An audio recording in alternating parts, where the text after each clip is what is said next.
You ever wish you could just, cut through all the noise and really get a handle on something complex? Yeah, that's pretty much what we aim for here. Exactly. So today we're diving deep into the very long-standing and often tense relationship between India and Pakistan. hmm And we've got a couple of interesting sources to guide us. We do. One's an overview in Urdu, kind of laying out the historical background and the big ongoing issues. And the other. The other is this really fascinating Hindi-Urdu conversation. It gets into the meaning and the modern take on a specific verse from the Quran. Okay, so what's really insightful, I think, is seeing how all these things, historical issues, political moves, even religious interpretations sort of weave together. They shape the stories, the narratives around this whole relationship. Totally. So our mission, if you like, for this deep dive is to pull out the key insights from these sources. We want to understand not just what the issues are, but also some of the perspectives and frameworks behind them. Yeah, the thinking behind the positions. Absolutely. And we should say right up front, this is obviously a really sensitive topic. hmm There's a lot of history, often painful history. Definitely needs careful handling. So our aim is just to present the information as it pops up in our sources. Think of it as a neutral look at the issues raised without us taking sides or endorsing any particular view. Just exploring what the sources say. Exactly. Okay, let's get into it. And really, where else can we start but with what many see as the absolute core issue, Kashmir? Right. The Urdu source flags the unresolved status of Kashmir right after the 1947 partition as, well, a fundamental driver of the conflict. And for anyone maybe less familiar, partition was when British India was divided into India and Pakistan. And Kashmir. It was a princely state, Muslim majority, but its ruler, the Maharaja, was Hindu, and he chose to align with India. That immediately created this point of major contention. We can see why. And what's interesting is how this land dispute became so wrapped up in national identity for both countries, it makes it incredibly hard to find any common ground, It's not just about territory anymore. No, it sounds like it strikes deeper at their very idea of nationhood as they see it. Precisely. So Pakistan's position, as the source lays it out, is that the Kashmiri people should get to decide their own future, right, through a plebiscite. Yes, a plebiscite, basically a direct vote for the people there to choose. Pakistan pushes for that based on self-determination. But India sees it differently. India considers Kashmir an integral, non-negotiable part of its territory. So that core disagreement, it's just been there simmering or boiling over ever since. A persistent source of friction, definitely. Yeah. Does the Urdu source suggest how a plebiscite might actually happen, practically speaking, given India's stance? Not really, no. It doesn't get into the how. It mainly just highlights Pakistan's consistent demand for it, as the way to solve it. It really just underscores that fundamental clash. Pakistan wants a vote. India sees it as part of India. End of story. That massive gap. Right. And this disagreement, it hasn't just stayed political, has it?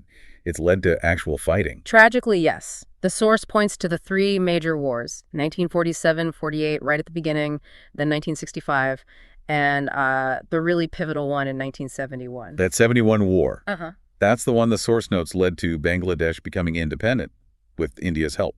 Exactly. A huge turning point. It really shows how interconnected everything in the region is and how things can shift dramatically. It really does. And, linking this to the bigger picture, the source also touches on the politics of it all, how the Kashmir issue and just the general idea of rivalry sometimes gets used politically inside both countries. To rally support, maybe? Gain votes? Potentially, yeah. The source suggests that. It adds another layer, doesn't it? How this constant focus on rivalry, even if partly for political gain, might just dig the trenches deeper. Makes resolution feel even further away.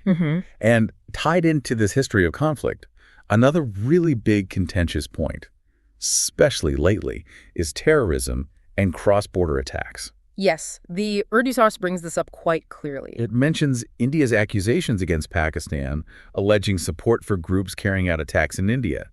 It gives the Mumbai attacks in 2008 and Pulwama in 2019 as examples. Right. But it's really important to stress that the source also includes Pakistan's flat-out denial of these accusations. Okay.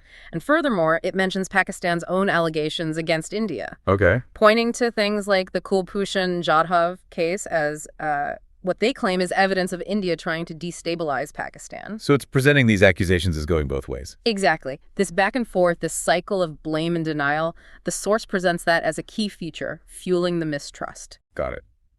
And the source also briefly mentions water, right? The Indus Water Treaty. Just briefly, yeah. But it notes that even with a treaty, sharing vital water resources is another potential flashpoint, another source of tension. Okay, so maybe shifting gears a bit now. Our second source gives us a different lens, doesn't it? It does. It looks more internally at narratives around strength and unity, which, can also tell us something about how the conflict itself is viewed. Right, this is where that Hindu-Urdu conversation comes in, focusing on Banyani Marsus. Okay, yeah, let's unpack that phrase. The dialogue explains it translates as Shisha Pillai Hui Duwar, Which means? literally like a wall cemented with lead. The idea is a structure that's incredibly strong, solid, joined together, unbreakable. Like a fortress wall. Sort of, yeah. And the conversation clarifies this term comes from the Quran, Surah Asaf, chapter 61, verse 4. And the verse itself. It talks about Allah loving those who fight in his cause, standing in ranks as solid as this lead-cemented structure. So the image is total unity. No cracks, no weaknesses, no gaps. Exactly. And the dialogue draws a lesson from this for the Ummah, the global Muslim community, Which is? that they should be united, stand firm together in religious endeavors, and the source specifically mentions jihad in this context. Okay, and why is this relevant today, according to the dialogue? Well, the conversation links being Bani Marsus directly to defeating enemies and achieving, honor, strength, victory. And the flip side, what happens if that unity isn't there? The dialogue argues that enemies will then be able to divide the community, overcome them easily.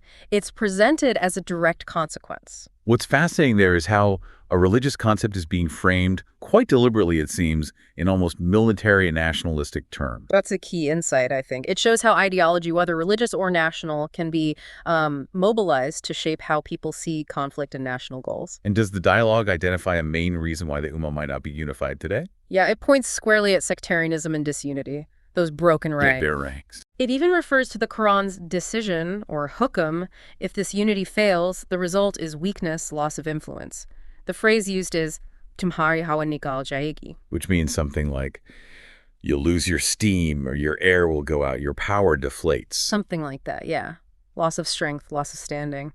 But perhaps the most striking part of this conversation, especially thinking about India-Pakistan, is the specific modern-day example the dialogue gives for this Shisha Pillai Hui Duwar, this lead-cemented wall. Go on. It explicitly says, the brave army of Pakistan standing as a lead-cemented wall against the enemy. Wow. Okay. So a direct application of that religious concept of perfect unity and strength. Directly onto the Pakistani military, specifically in its posture towards a perceived enemy. Yeah.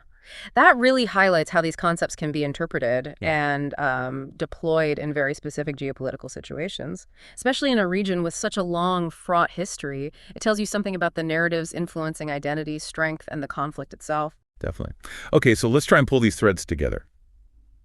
We've looked at the enduring Kashmir conflict, the wars. The cycle of accusations about interference and terrorism. Right, and then this really interesting interpretation of a religious idea about unity and strength, which in that second source gets tied directly to, well, national defense in Pakistan. What really comes through, I think, is just how multi-layered the India-Pakistan relationship is. You've got history, politics, military strategy, and these interpretative religious dimensions all tangled up. It's incredibly complex. A very deep, complex, and persistent dynamic. Absolutely. It's this intricate web, isn't it? Woven from old grievances, current politics, deeply held beliefs. And it kind of leaves us with this final thought for you, the listener.